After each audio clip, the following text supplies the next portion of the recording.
everyone! Welcome back to the best weekly tech show ever!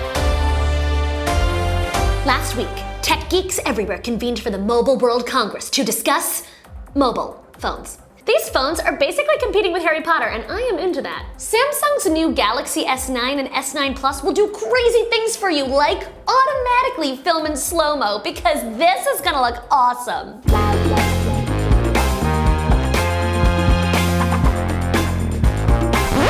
The phones also have a virtual assistant named Bixby, which is a name that should only be said in a British accent. Bixby, bring me my bidet. With Bixby, you can point your phone at text and it'll translate it for you, which I actually kind of have mixed feelings about because it means that we may stop seeing things like this in the world, and they are my favorite. No smocking! You can also point the phone's camera at food and it'll tell you how many calories are in it, which means that I have to break up with you, Chipotle. I will miss you so much. As for other objects that belong at Hogwarts, the Vivo Apex is basically one big screen, but here is the crazy part. The screen is also a speaker, and you can adjust the vibrations so that you can listen to your screen without headphones, but the person next to you has no idea that you're listening to the newly released audiobook of 50 Shades Darker as told by Christian. Also, unlike the phone you probably have, you can touch this one anywhere on the lower half and it'll unlock it, which is great for those of us who buy phones for babies without motor skills. You know, so they can take their calls in private.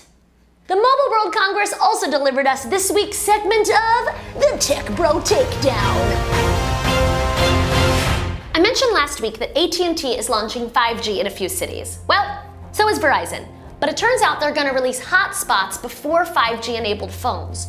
So, T-Mobile's president and CEO announced that T-Mobile's gonna win this war, and he responded with the following. Dumb and Dumber are in a meaningless race to be first. Their so-called 5G isn't mobile, and it's not even on a smartphone. It's a puck?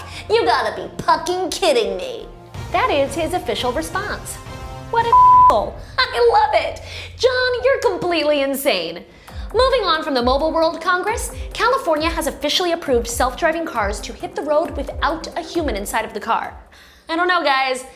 This feels a little too close to the plot of Transformers. And while I am vaguely prepared for the zombie apocalypse, I'm not prepared to battle robot cars. I mean, I guess the easiest way to defeat them would be like, keep putting miles on it and forget to change the oil. Nevertheless, driverless cars will be hitting the road April 2nd. Fortunately, at the moment, they still need to have a remote human who can take control of the car in case the cars start turning on us, I mean get in an accident. Same thing, really. In other sort of scary movie news, Silicon Valley's Palantir has been secretly working with New Orleans to identify gang members and fight crime. Basically, they use data to predict who might commit or be the victim of a crime. This sounds pretty Minority Report. Actually, scratch that, it sounds exactly like Minority Report, and I'm sure there are a host of ethical issues with this. Palantir has not commented on the issue, but Tom Cruise has, and he is in. Speaking of health and safety, I am on Obamacare because yes, there are real people on Obamacare. So I'm intrigued by recent news that the tech giants are stepping up and into the healthcare game. The latest is that Apple is opening medical clinics for its employees and their families this spring. They'll also use those clinics to test Apple's growing line of health products because obviously, I can't wait to purchase my hemorrhoid cream by Apple. There is, however, some concern that this means their products will cater to straight white men. But really, is that news?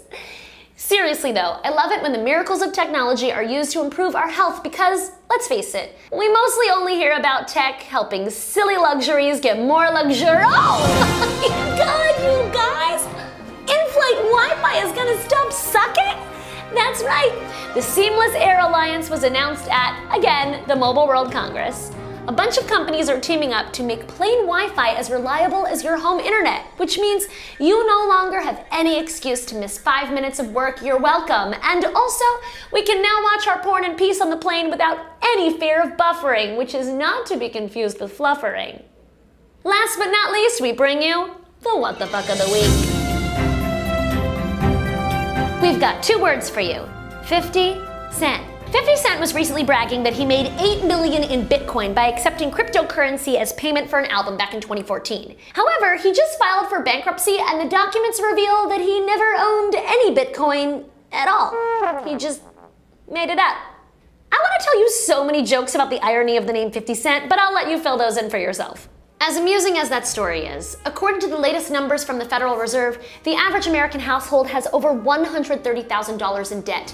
So we Americans have a bit of a financial literacy problem that's exacerbated by rising healthcare costs and inflation. But what do I know? I'm just a comedian. And on that note, we'll see you next week, and thank you for tuning in to the best weekly tech show ever. In the meantime, you can email me at ali@dgit.com or tweet me at aligold.